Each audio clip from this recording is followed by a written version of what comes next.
What type of vehicles get into the most accidents? Now, it shouldn't be a surprise that commercial vehicles like tractor trailers are #1 overall. And it's because they're larger and heavier. They need more time and distance to stop to avoid a collision. But after that, the statistics show that generally speaking, the larger and heavier your vehicle is, the more likely you are to get into an accident. So think pickup trucks and large SUVs. Now, what about other factors that contribute to accidents?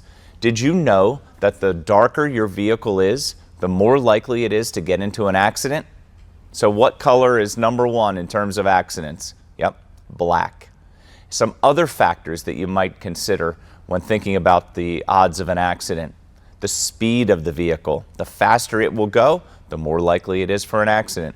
And also the age of the vehicle. The older your car, the less safety features it will have, and the more likely it will be to be in an accident.